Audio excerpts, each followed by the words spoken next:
Kyle Krabs locked on Dolphins. Today on the show, it's Power to the Pod. Your show, your questions, your hot takes, everything pertaining to your Miami Dolphins here on Locked on Dolphins. I'm just steering the ship. What are we talking about today? Let's find out, because that's up to you.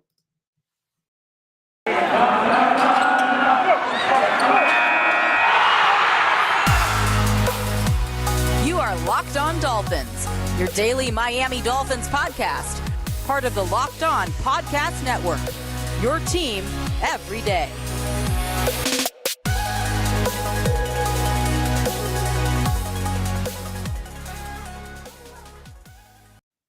What's going on, Dolphins fans? Kyle Krabs, your host here on Locked on Dolphins. It is the Tuesday, March 8th, 2022 edition of Locked on Dolphins, which means it is franchise tag deadline day. We've already seen a little bit of action on the tag early this week.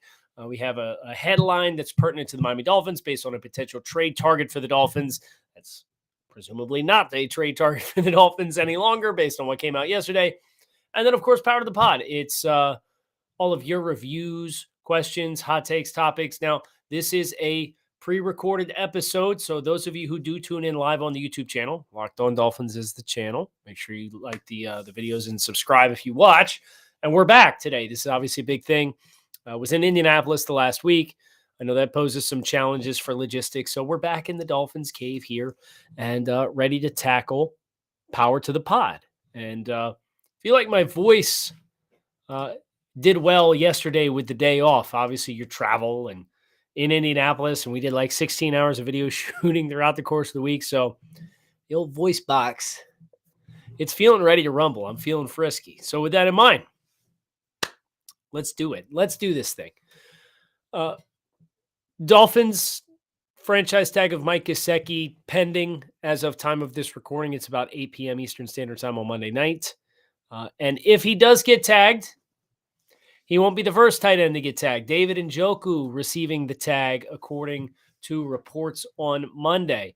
There's several tight ends that are in the market for a tag, including Mike Gaseki, who's on his honeymoon. He got married, and of course, when you get married in the offseason, you take advantage of it. You go early, and that way you can enjoy yourself. So, Mike, congratulations to you. Here's hoping you get some good news on your honeymoon as it pertains to some life-changing money that would be well-deserved, whether it is in the form of a one-year deal to stay in Miami, a one-year deal that turns into a fresh start, or whether it is a long-term deal with the Dolphins. But it's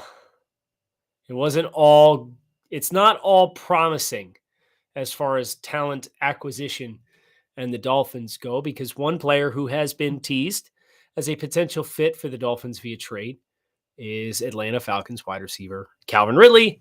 And I'm just going to formally ask everybody to grab the Sharpie and cross that name off the list because Calvin Ridley, it was announced yesterday on Monday, was suspended for the entirety of the 2022 NFL season for betting on NFL games, more specifically betting on his own team, the Atlanta Falcons, in 3 separate parlay bets to beat the Jacksonville Jaguars back in, I believe it was November.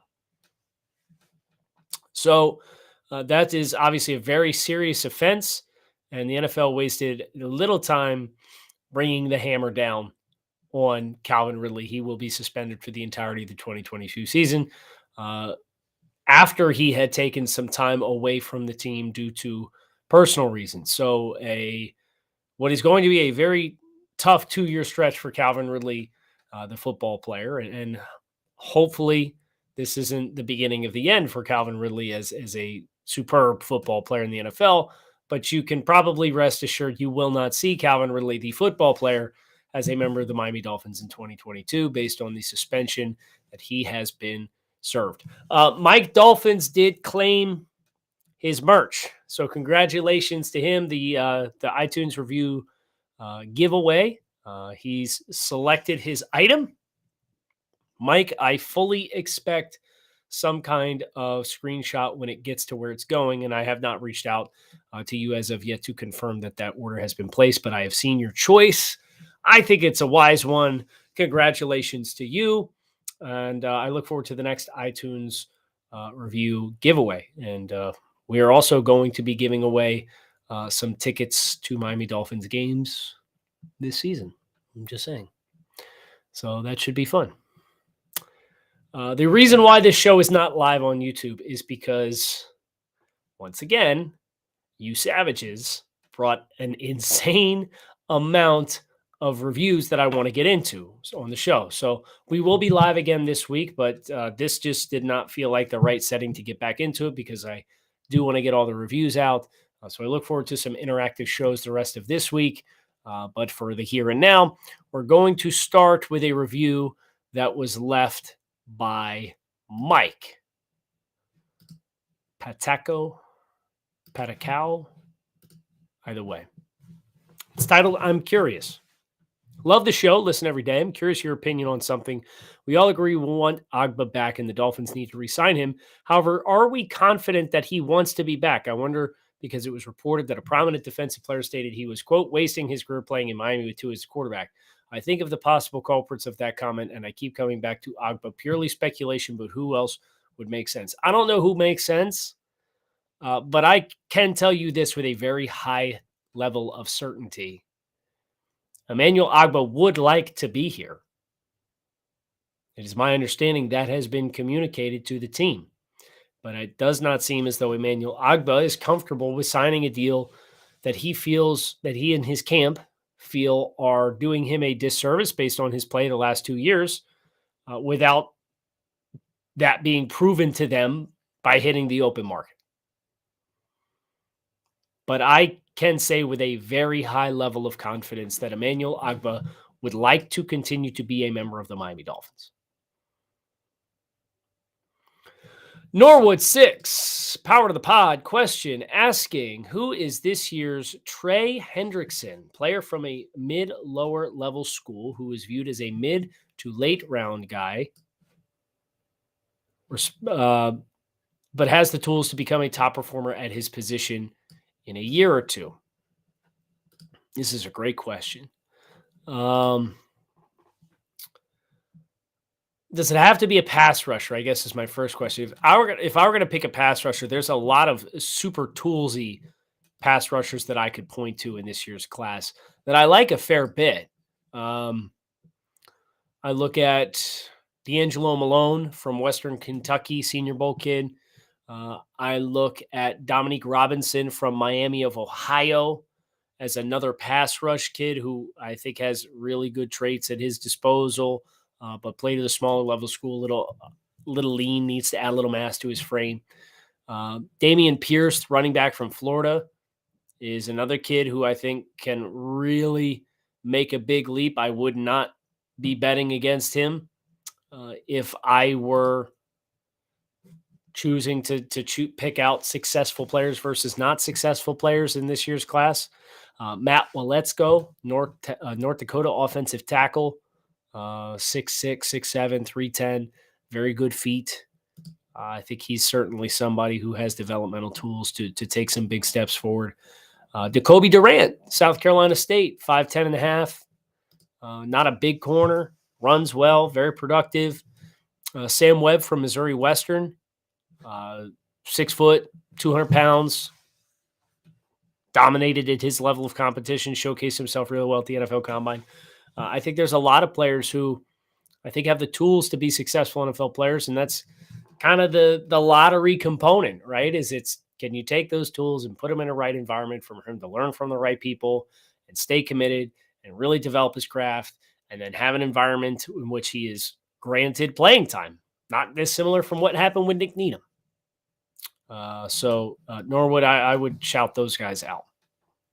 Kyle, what are your thoughts on the Dolphins double dipping at running back with Brian Robinson Jr. and James Cook?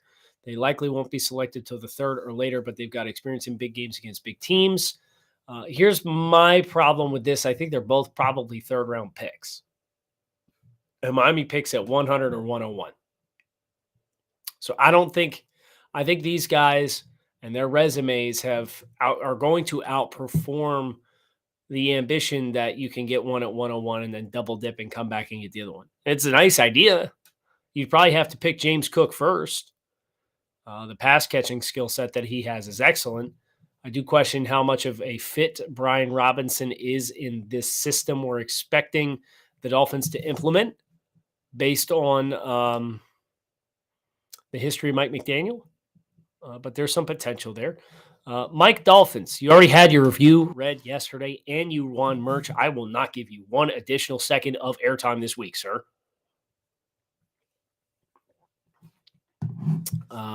Next review comes from Wayne Stain. Love the show. Listen every day. Fellow Fins fan that grew up in Pennsylvania. Respectfully agree with the fact that your best friend has the last name Marino, but is a Bills fan. That seems wrong. My question is, how short of a leash do you think McDaniel will have on Tua? Could you possibly see him pulling a Flores and pull Tua out of a game that is not going his way in favor of his backup quarterback? P.S. Although it is weird hearing Marino and Bills fan, listening to you guys are draft dudes, he seems like a pretty good dude. Joe is the best man at my wedding. He's a phenomenal dude. He's my best friend in the world, and the only thing I would change about him is his rooting interest. But to be fair to Joe, he did come down to the Baltimore game and said he had an amazing time at Hard Rock Stadium. He said, I would come back in a heartbeat so long as I'm not missing watching a Bills game to do it. As far as McDaniel and Tua, no. I should know better than to say no. And it's a never say never league with never say never dynamics, right? You just never know.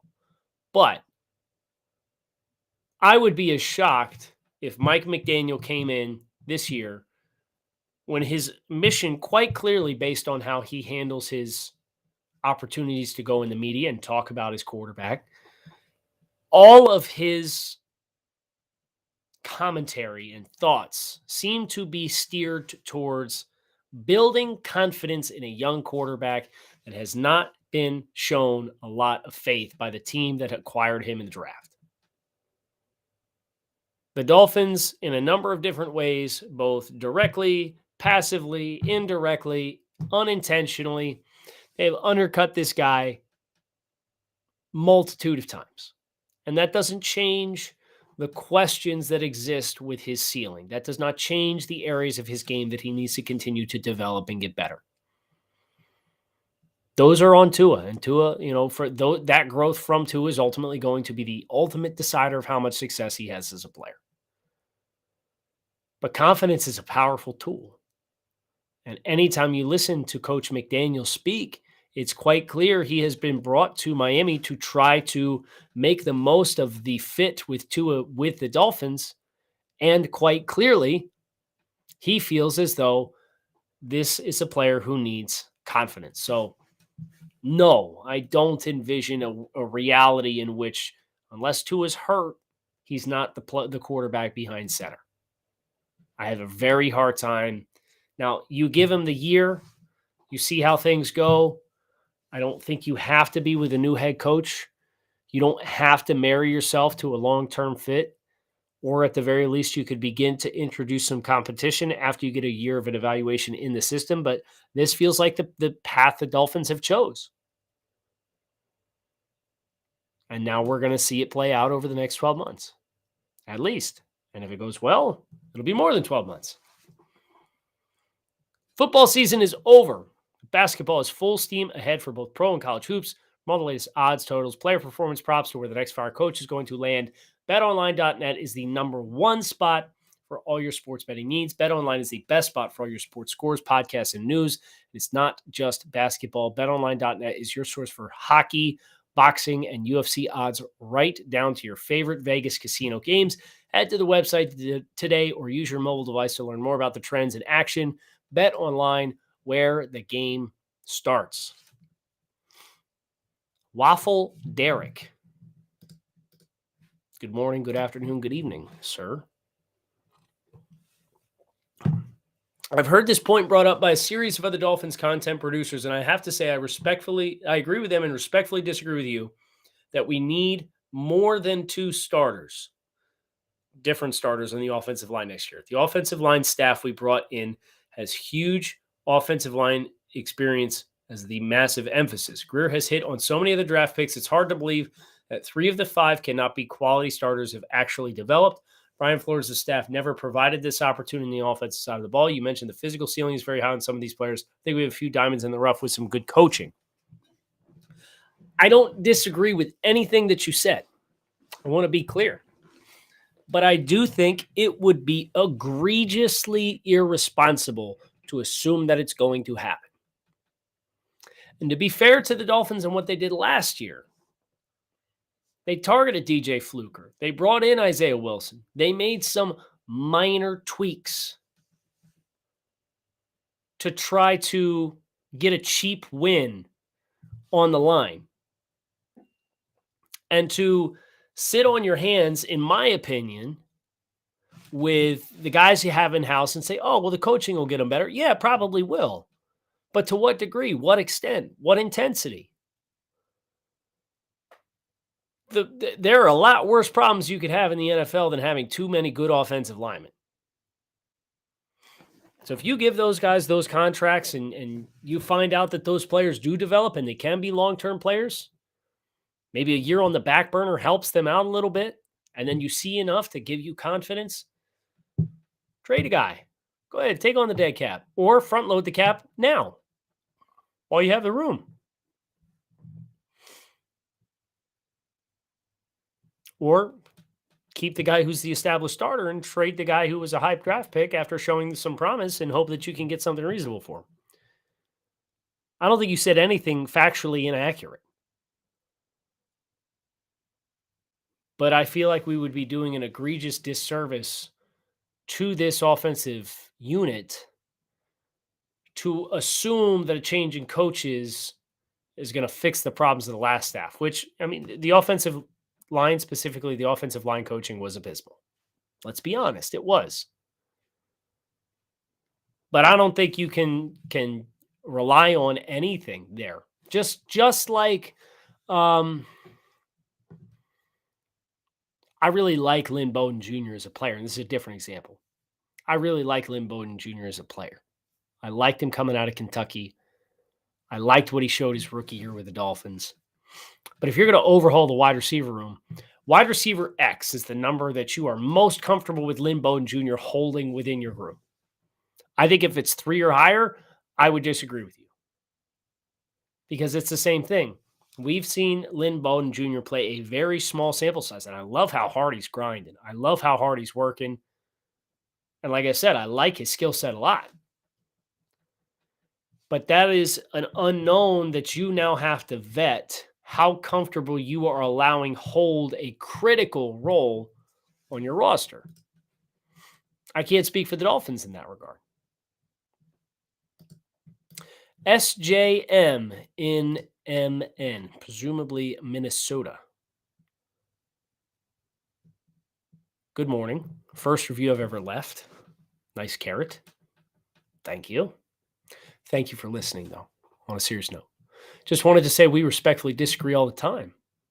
Most obvious one is that of Tua. I didn't agree with your draft assessment and continue to disagree with the idea that we build a team that plays to his strengths. His weaknesses are too much to overcome, in my opinion, though I still do cheer for him as a fan of the team since 72. I know, but I was only 5. I think he's too small, too left-handed, too slow, too injury-prone, and panics too easily, causing turnovers. I do hope that he proves me wrong, and I'll be more than happy to eat crow. It's very reasonable. There's some reasonable concerns here, and I appreciate the fact that your personal view of Tua has not allowed you to taint what your hopeful outcome is for both him as a player and the team as a whole. We're Miami, and we have the best weather, and we should open the running game with the passing game and not the other way around, which is traditional, but the other way works too. We have to be able to throw the ball beyond 5 yards, and Tua can't do it consistently and never will. It's just not physically possible for him. My question is much more lighthearted. I think he can throw it further than 5. I just don't think pushing the ball to the deeper portions of the field is ever going to be a strength. Do you think we can get our logo back if Ross gets ousted? I have so much gear that I used to. I don't have as much gear as I used to because I don't like the logo. It looks cartoony. I thought we disagree, and though we disagree a lot, it doesn't keep me from listening to the pod every day. So please keep it up and allow me to keep cussing at some of your opinions. I'm sure it doesn't affect you. Well done. Man, this was a great review.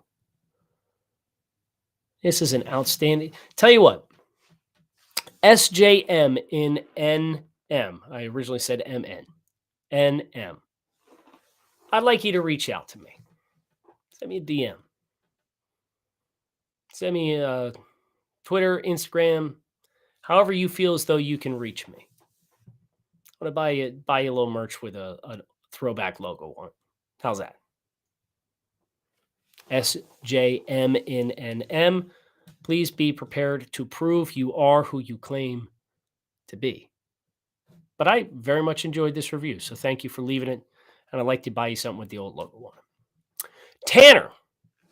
Kyle, absolutely love the podcast. I admire the fact that you are somehow able to come up with 5 episodes or sometimes more a week year-round. If I had to come up with a time we disagreed, I'm a big Ted Ginn fan, and I'm sure at some point you voiced your disapproval of him, so there we go.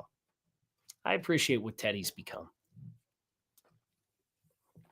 Teddy was never going to live to the standard that the Dolphins drafted him to be when they drafted him where they did, especially when Cam Cameron came out and handled the questions the way he did.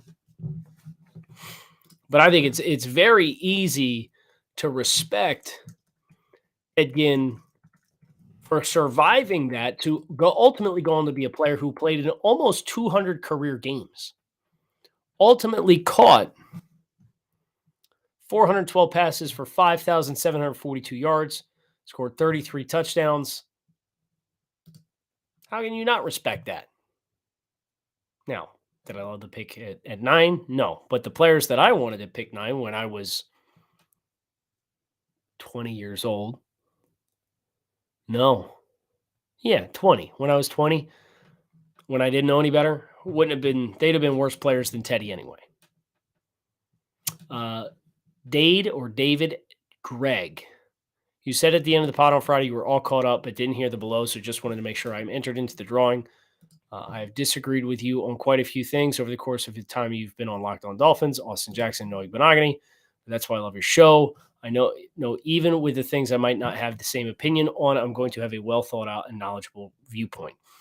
So when I last reviewed, I don't think this one showed up, but yes, I went back, let the weekend clear, and then took off of timestamps and the date that was posted with each review. So you were in the drawing, and I'm going to actively root for you to win the next time we do a drawing.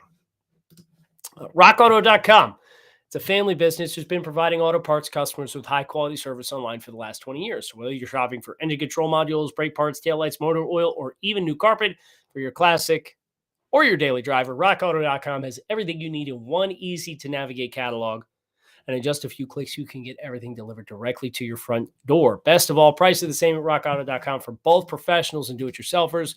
So why would you shop anywhere else and spend up to twice as much for the same parts? So visit rockauto.com today for all your auto parts needs and make sure you write Locked On in their How Did You Hear About Us box so they know we sent you. Amazing selection, reliably low prices, and all the parts your car will ever need at rockauto.com.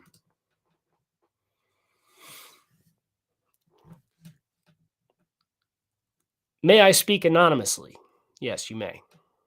Can't disagree with you much on X's and O's. I listen to the pod because I trust your opinion on player evaluations, but I respectfully disagree with your grade grubbing attitude towards iTunes reviews. I often wonder if there's a single decision in the last 40 years that would have changed our franchise's fortunes. What would your one redo to secure a Dolphins' third Super Bowl be?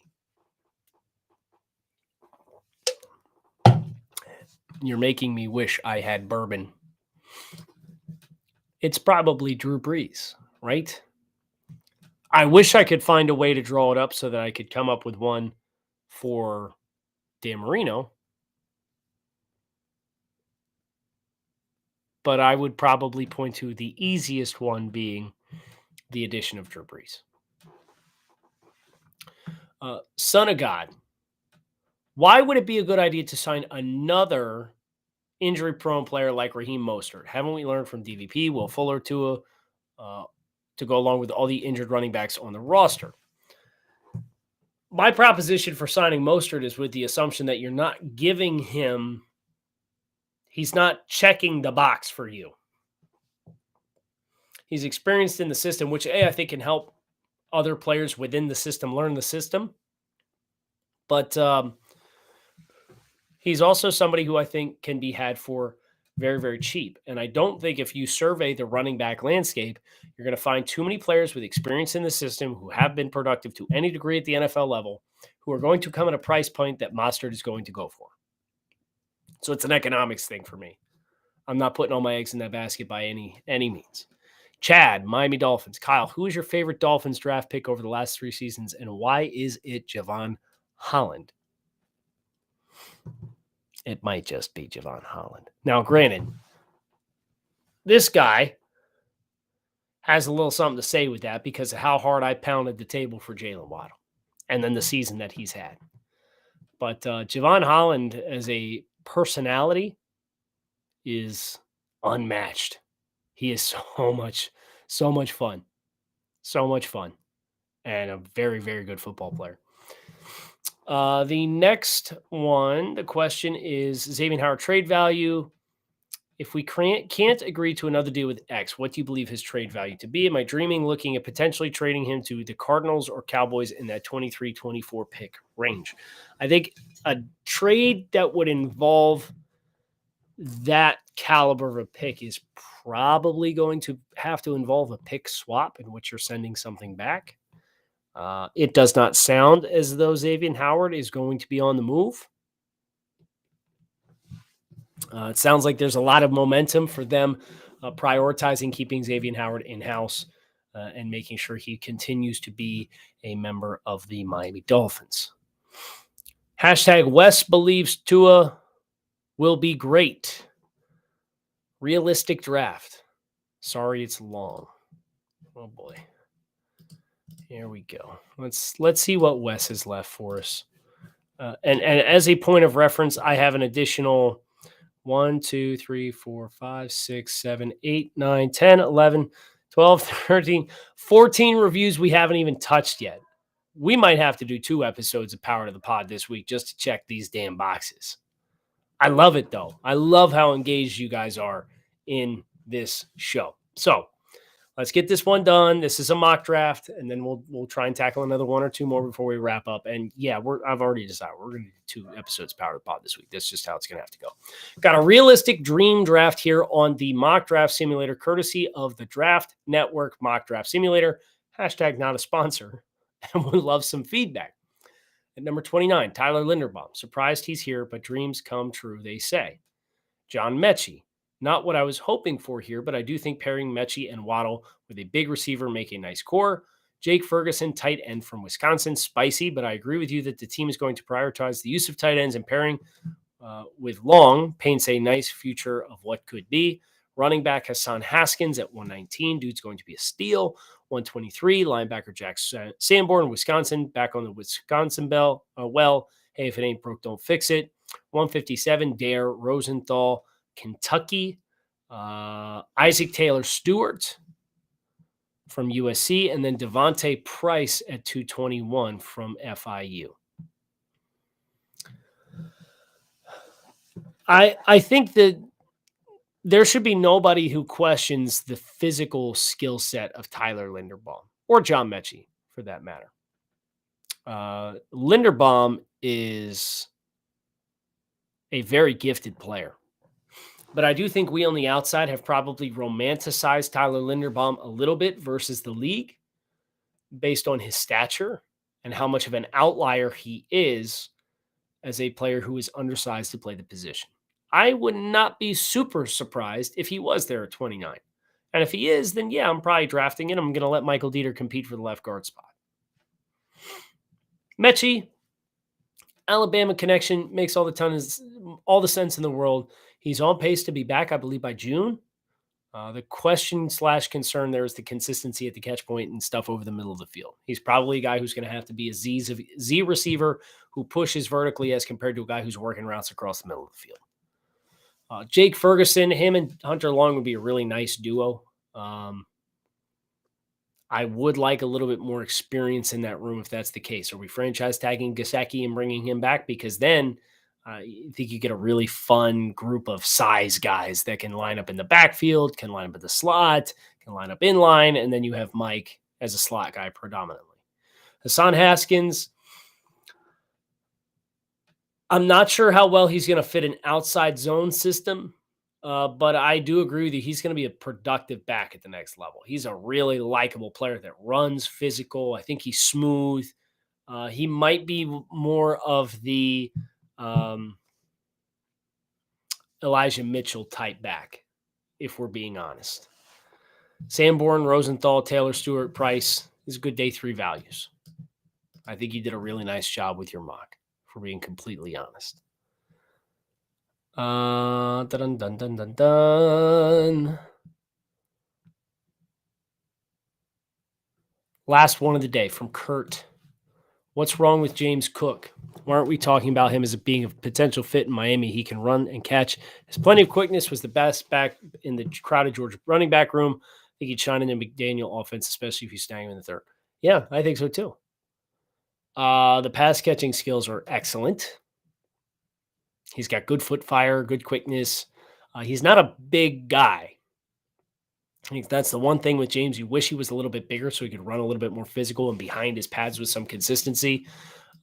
But he's a guy who I can absolutely see being a fit for the Dolphins if they want to go with a committee and they get a guy with some size and they want to bring back Duke Johnson or Philip Lindsay or whoever it is and bring that next level guy in. James Cook can be that player. I absolutely think so. So I think that's a good call out by you. And I think that's a good call out by all of you who turned into Power to the Pod as we start this week off, right? Look for the franchise tag reaction tomorrow night, or tonight, I should say, for the Wednesday show. And then we'll get another Power to the Pod this week, and we'll hope to get 2 more episodes of your standard programming as well. So, Kyle Krabs, hope you guys enjoyed. Fins up, make it a good one. Keep it locked in.